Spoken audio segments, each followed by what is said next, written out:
Welcome to ലേണിനോ learning matters. ഇപ്പോൾ BTech സ്റ്റുഡൻസിന് വേണ്ട ഒരുപാട് കോഴ്സുകൾ, ഫസ്റ്റ് ഇയറിലുള്ള കോഴ്സുകളൊക്കെ ഇപ്പോൾ ലേണിനോയിലൂടെ അവൈലബിൾ ആണ്. ഓക്കെ, ഇനി നമ്മൾ ഇന്ന് വന്നിരിക്കുന്നത് engineering graphics and computer aided drawing അതിൻ്റെ സിലബസ് ഡിസ്കഷനിലേക്കാണ്. ഇപ്പം നിങ്ങൾ മാത്സ്, ഫിസിക്സ്, കെമിസ്ട്രി എന്ന് പറയുന്ന സബ്ജക്റ്റ് ഓൾറെഡി നിങ്ങൾ +2 പഠിച്ചിട്ടുള്ളതാണ്. എൻജിനീയറിംഗ് ഗ്രാഫിക്സ് എന്ന് പറയുന്നത് പുതിയതായിട്ടുള്ളൊരു സബ്ജക്റ്റാണ്. അതിൽ എന്തൊക്കെയാണ് ഇൻക്ലൂഡ് ചെയ്തിരിക്കുന്നത്, അല്ലെങ്കിൽ എന്തൊക്കെയാണ് പഠിക്കാൻ പോകുന്നത് എന്നുള്ള ഒരു ഐഡിയ തരാൻ വേണ്ടിയിട്ടാണ്. അപ്പോൾ ഇതിൽ നിങ്ങൾക്ക് തിയറമോ അല്ലെങ്കിൽ എന്തെങ്കിലും ലോയോ ഫോർമുലാസോ ഒന്നും ഇതിൽ പഠിക്കാനില്ല. നമുക്ക് മാത്സിൽ നമ്മൾ പഠിച്ചിട്ടുള്ള ചില ജോമെട്രിക്കൽ ഷേപ്സിൻ്റെ ഒരു ഐഡിയ വേണം. സർക്കിൾ എന്താണ്, സ്ക്വയർ എന്താണ്, ട്രയാങ്കിൾ എന്താണ്, പെൻറ്റഗൺ എന്താണ്, ഹെക്സഗൺ എന്താണ്, പോളിഗൺ എന്താണ്, അതുപോലെ തന്നെ സോളിഡ്സിനെ കുറിച്ചൊരു ഐഡിയ വേണം. പ്രിസം എന്താണ്, പിരമിഡ് എന്താ, കോൺ എന്താണ്, സിലിണ്ടർ എന്താണ്. ചിലപ്പോൾ ചിലവർക്ക് ഇതിനെക്കുറിച്ചൊരു ഐഡിയ ഉണ്ടാവില്ല. അതുകൂടി തരാൻ വേണ്ടിയിട്ട് കൂടിയാണ് നമ്മളൊരു സിലബസ് ഡിസ്കഷൻ എന്ന് പറയുന്നൊരു വീഡിയോ ചെയ്യുന്നത്. ഓക്കെ, ഇതിൽ 4 മൊഡ്യൂളാണ് നിങ്ങൾക്ക് ടോട്ടലി സബ്ജക്റ്റിൽ വരുന്നത്. അതിൽ ഫസ്റ്റ് മൊഡ്യൂളിൽ വരുന്നത് relevance of technical drawing in engineering field. അതായത് ഇപ്പം എൻജിനീയറിംഗ് ഗ്രാഫിക്സിൽ മെയിനായിട്ടും വരുന്നത് ഡ്രോയിങ്സ് തന്നെയാണ്. അപ്പോൾ നമ്മളൊരു ലാംഗ്വേജ് പോലെ തന്നെയാണ് നമ്മൾ എൻജിനീയറിംഗ് ഗ്രാഫിക്സ് അല്ലെങ്കിൽ എൻജിനീയറിംഗ് ഡ്രോയിങ് ഉപയോഗിക്കുന്നത്. ലാംഗ്വേജ് പോലെ എന്നല്ല, ലാംഗ്വേജ് തന്നെയാണ്. അപ്പോൾ നമ്മൾ സാധാരണ ലാംഗ്വേജ് ഉപയോഗിക്കുന്നത് കമ്മ്യൂണിക്കേറ്റ് ചെയ്യാൻ വേണ്ടിയിട്ടാണ്, അല്ലേ? ഒരാളുടെ ഐഡിയാസ് വേറൊരാളിലേക്ക് കൺവേ ചെയ്യാൻ നമ്മൾ ലാംഗ്വേജ് ഉപയോഗിക്കുന്നു. ആ ഐഡിയാസാണ് പ്രോപ്പറായിട്ട് അടുത്ത ആളിലേക്ക് എത്തുന്നു. ഓക്കെ, അപ്പോൾ ഒരാൾക്കുള്ള ഐഡിയാസ് അല്ലെങ്കിൽ എന്താണ് നമ്മൾ പറയാൻ ഉദ്ദേശിക്കുന്നത്, വേറൊരാളായിട്ട് കൺവേ ചെയ്യാൻ വേണ്ടി ഉദ്ദേശിക്കുന്നത്, അതിന് വേണ്ടിയിട്ടാണ് നമ്മൾ ഒരു മീഡിയമായിട്ട് ലാംഗ്വേജ് ഉപയോഗിക്കുന്നത്. അതേപോലെ തന്നെ എൻജിനീയറിംഗ് ഡ്രോയിങ് അല്ലെങ്കിൽ എൻജിനീയറിംഗ് ഗ്രാഫിക്സ് എന്ന് പറയുന്നതും ഒരു ലാംഗ്വേജ് ആണ്. പക്ഷേ ഈ ലാംഗ്വേജിൽ എന്തൊക്കെയുള്ളത്? കുറേ ഡിഫറെൻറ്റ് ടൈപ്സ് ഓഫ് ലൈൻസ് കാണും, സിമ്പിൾസ് കാണും, ലെറ്റേഴ്സ് കാണും, അതുപോലെ തന്നെ ചില ഷേപ്സുകൾ കാണും. ഈ ഷേപ്പും സിമ്പിൾസും ലെറ്റേഴ്സൊക്കെ ഉപയോഗിച്ചിട്ടാണ് ഒരു ഡ്രോയിങ്ങിൽ നമ്മൾ ഒരു ഡ്രോയിങ് വരയ്ക്കുമ്പോൾ അതിലെന്താണ് ഉദ്ദേശിക്കുന്നത് എന്നുള്ള ഡിസൈൻ ചെയ്യുന്ന ഒരു എൻജിനീയേഴ്സ് വർക്കേഴ്സിലേക്ക് കൺവേ ചെയ്യുന്നത്. ഓക്കെ, അപ്പോൾ ഈ ഡിഫറെൻറ്റ് ടൈപ്സ് ഓഫ് ലൈൻസും അതെങ്ങനെ ഡയമെൻഷൻ ചെയ്യുന്നു എന്നതിനെ കുറിച്ചാണ് നമ്മൾ ഫസ്റ്റ് മൊഡ്യൂൾ പഠിക്കുന്നത്. ഇപ്പോൾ ഡയമെൻഷനിങ് എന്ന് പറയുന്നത് ഏതൊരു ഡ്രോയിങ് എടുത്താലും അത് ഡയമെൻഷൻ ചെയ്തിരിക്കും. ഡയമെൻഷൻ എന്ന് പറഞ്ഞു കഴിഞ്ഞാൽ ആ ഒരു ഡ്രോയിങ്ങിൻ്റെ സൈസാണ് ഉദ്ദേശിക്കുന്നത്. ഇപ്പോൾ ഒരു 50 മില്ലിമീറ്ററിൽ നമ്മളൊരു ലൈൻ വരയ്ക്കുകയാണെങ്കിൽ അത് 50 മില്ലിമീറ്റർ ആണെന്ന് ഡയമെൻഷൻ ചെയ്താലാണ് ആ ലൈൻ നോക്കുന്ന ഒരാൾക്ക് ആ ലൈനിൻ്റെ ലെങ്ത് കൃത്യമായിട്ട് പറയാൻ പറ്റുള്ളൂ. ഒരു എക്സാമ്പിളായിട്ട് പറയുകയാണെന്നുണ്ടെങ്കിൽ ഇപ്പോൾ ഒരു സിവിൽ എഞ്ചിനീയർ ഒരു ബിൽഡിംഗ് കൺസ്ട്രക്ട് ചെയ്യുന്നു എന്ന് വിചാരിക്കുക.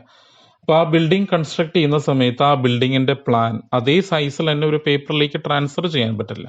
അപ്പോൾ നമുക്ക് എന്തായിരിക്കണം? അതിൻ്റെ സൈസ് റെഡ്യൂസ് ചെയ്യണം. ഓക്കെ, ഇനി നമ്മളൊരു ചെറിയ വാച്ചിനകത്തുള്ള ഒരു മെക്കാനിസത്തിൻ്റെ ഡിസൈനാണ് ചെയ്യുന്നതെന്നുണ്ടെങ്കിൽ അതേ സൈസിൽ തന്നെ പേപ്പറിലേക്ക് ട്രാൻസ്ഫർ ചെയ്താൽ വളരെ ചെറിയ സൈസ് ആയിരിക്കും. അപ്പോൾ അത് നമുക്ക് എൻലാർജ് ചെയ്യണം. അപ്പോൾ ചില കേസസിൽ നമ്മൾ വരയ്ക്കുന്ന ഡ്രോയിങ് എൻലാർജ് ഡ്രോയിങ് ആയിരിക്കും, അതായത് ആക്ച്വൽ സൈസിനേക്കാൾ സൈസ് കൂടുതലായിട്ടായിരിക്കും വരയ്ക്കുക.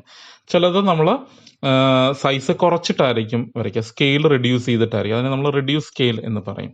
ഇതിലെല്ലാം അതിൻ്റെ ആക്ച്വൽ സൈസ് ആണ് ഇന്നതാണ് എന്നറിയണം എന്നുണ്ടെങ്കിൽ ഈ ഡയമെൻഷനിലൂടെയാണ് നമ്മൾ മനസ്സിലാക്കുക. ഓക്കെ, അപ്പോൾ ഒരു 10 മീറ്റർ നീളമുള്ള ഒരു ലൈൻ വരെ ചിലപ്പോൾ നമുക്ക് 10 സെൻറ്റിമീറ്ററുള്ള ലൈൻ ആയിരിക്കും വരയ്ക്കുന്നത്. പക്ഷെ അത് നമ്മൾ ഡയമെൻഷൻ ചെയ്യുമ്പോൾ 10 മീറ്റർ എന്ന് തന്നെ നമ്മൾ ഡയമെൻഷൻ ചെയ്യുമ്പോഴാണ് അതിൻ്റെ ആക്ച്വൽ സൈസ് എത്രയാണെന്ന് നമുക്ക് മനസ്സിലാകുന്നത്. അപ്പോൾ ഏത് ഡ്രോയിങ്ങിൽ നമ്മൾ ഉപയോഗിക്കുന്നതാണ് ഡയമെൻഷനിങ് എന്ന് പറയുന്നത്. ഈ ഡയമെൻഷനിങ്ങിൽ ഉപയോഗിക്കുന്ന ലൈൻ ഏതാണ്? അതിൽ ഉപയോഗിക്കുന്ന ആരോസ് ഉണ്ട്. ഇതെങ്ങനെയൊക്കെ വരയ്ക്കാൻ പറ്റും, ഇല്ലെങ്കിൽ ആ ഡയമെൻഷൻ ലൈൻ വരയ്ക്കാൻ എന്തൊക്കെ റൂൾസാണ് നമ്മൾ ഫോളോ ചെയ്യുന്നത്, അതുപോലെ തന്നെ ഡയമെൻഷനിങ്ങിൻ്റെ ഇമ്പോർട്ടൻസ് എന്താണ്, ഈ ഡയമെൻഷൻ ചെയ്യുന്നത് എന്തിനാണ്, എന്നുള്ള ഡീറ്റെയിൽസ് ഒക്കെയാണ് നമ്മൾ ഫസ്റ്റ് മൊഡ്യൂളിലുള്ള ഒരു ടോപ്പിക്കിൽ ഉൾപ്പെടുന്നത്, ഡയമെൻഷനിങ് എന്ന് പറയുന്ന ടോപ്പിക്കിൽ ഉൾപ്പെടുന്നത്. പിന്നെ വരുന്നത് നമ്മൾ സ്പേസിൽ കൺസിഡർ ചെയ്യുന്ന ഒരു ഒബ്ജക്റ്റിൻ്റെ പ്രൊജക്ഷൻ വരയ്ക്കുക എന്നുള്ളതാണ്.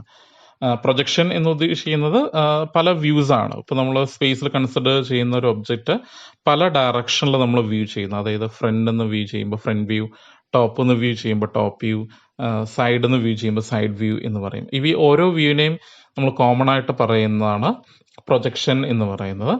നമ്മൾ ആ സ്റ്റാർട്ടിങ്ങിൽ ഒരു പോയിന്റ് ഒന്ന് സ്റ്റാർട്ട് ചെയ്യുന്നു. ഓക്കെ, അതായത് സ്പേസിൽ നമ്മളൊരു പോയിന്റ് എടുത്തിട്ട് അതിൻ്റെ ഫ്രണ്ട് വ്യൂ എങ്ങനെയാണ്, ടോപ്പ് വ്യൂ എങ്ങനെയാണ്, സൈഡ് വ്യൂ എങ്ങനെയാണ്, ഇതെല്ലാം നമ്മൾ ഒരു പേപ്പറിലേക്ക് വരയ്ക്കുന്നതിനാണ് പ്രൊജക്ഷൻ ഓഫ് പോയിന്റ്സ് എന്ന് പറയുന്നത്.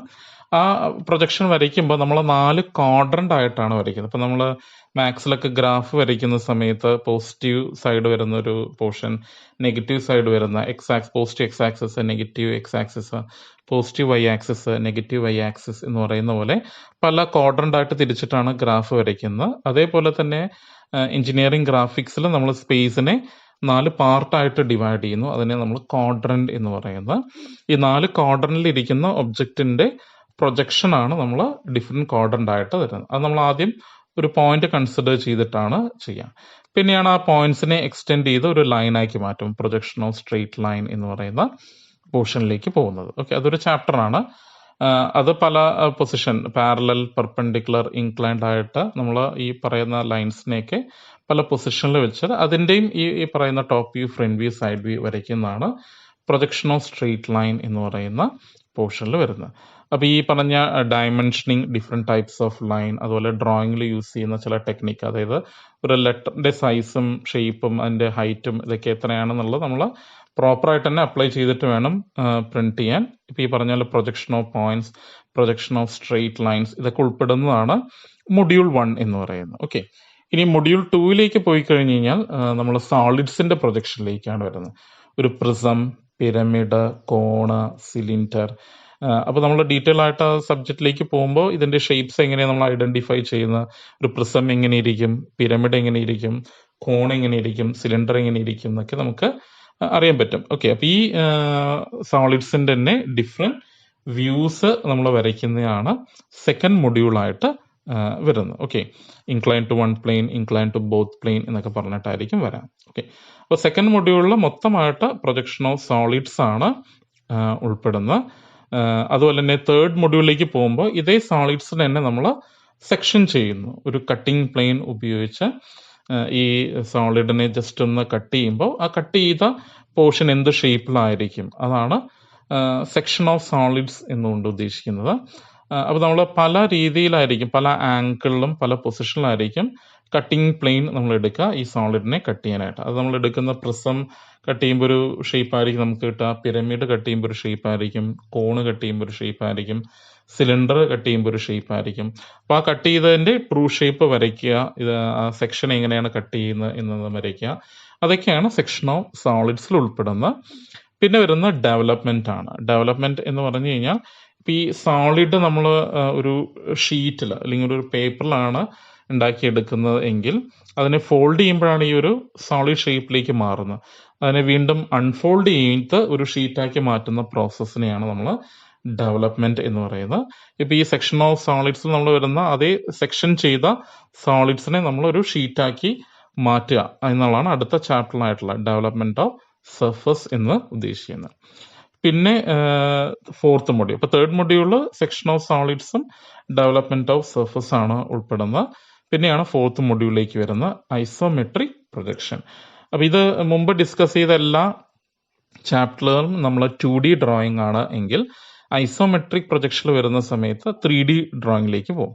അപ്പോൾ എപ്പോഴും ഒരു ഡിസൈൻ ഫീൽഡിലോട്ട് പോകുമ്പോൾ നമ്മൾ 3Dയേക്കാൾ കൂടുതൽ 2D ആണ് പ്രിഫർ ചെയ്യുക. കാരണം 2Dയിൽ മാത്രമാണ് പ്രോപ്പർ ഡയമെൻഷൻ, എല്ലാ വ്യൂയിലുള്ള ഡയമെൻഷൻ നമുക്ക് ക്ലിയർ ആയിട്ട് മനസ്സിലാവുള്ളൂ. 3D എന്ന് പറയുമ്പോൾ വിഷ്വൽ എഫക്ട്സേ ഉണ്ടാവുള്ളൂ.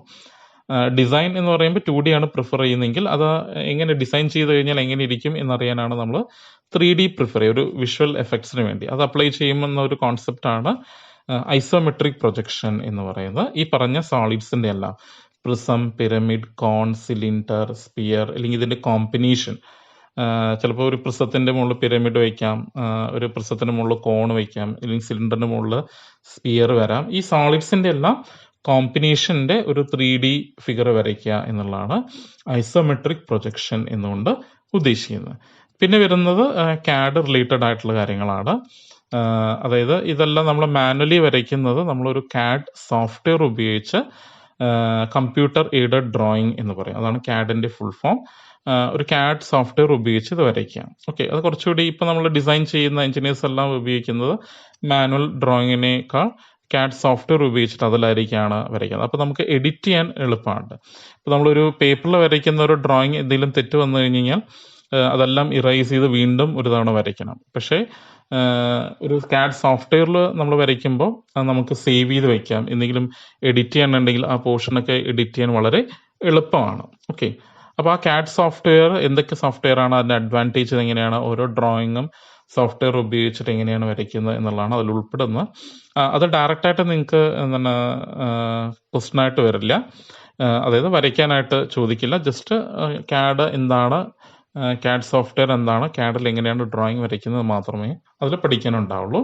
ബാക്കിയുള്ളതൊക്കെയാണ് നിങ്ങൾ മാനുവലായിട്ട് വരയ്ക്കുന്നത്, നിങ്ങൾക്ക് എക്സാമിനും ചോദിക്കുന്ന അത്രയും പോർഷനാണ്. ഓക്കെ, അപ്പോൾ ഇതാണ് ഈ 4 മൊഡ്യൂളിലും ഉൾപ്പെടുന്നത്. ഓക്കെ, അപ്പോൾ ഇതിൽ നിങ്ങൾ ലേണിംഗ് മാറ്റേഴ്സിൻ്റെ ആപ്പ് അല്ലെങ്കിൽ നിങ്ങൾ കോഴ്സ് എടുക്കുകയാണെന്നുണ്ടെങ്കിൽ ലെക്ചേഴ്സ്, നോട്ടുകൾ, പ്രാക്ടിക്കൽ ക്വസ്റ്റ്യൻസ്, ഡൗട്ട് ക്ലിയറിംഗ് സെക്ഷനും മോക്ക് ടെസ്റ്റും എല്ലാം അതിൽ അവൈലബിൾ ആണ്. കൂടുതൽ ഡീറ്റെയിൽ അറിയാൻ വേണ്ടിയിട്ട് താഴെ കാണുന്ന നമ്പറുമായിട്ട് കോൺടാക്ട് ചെയ്യാം. Thank you.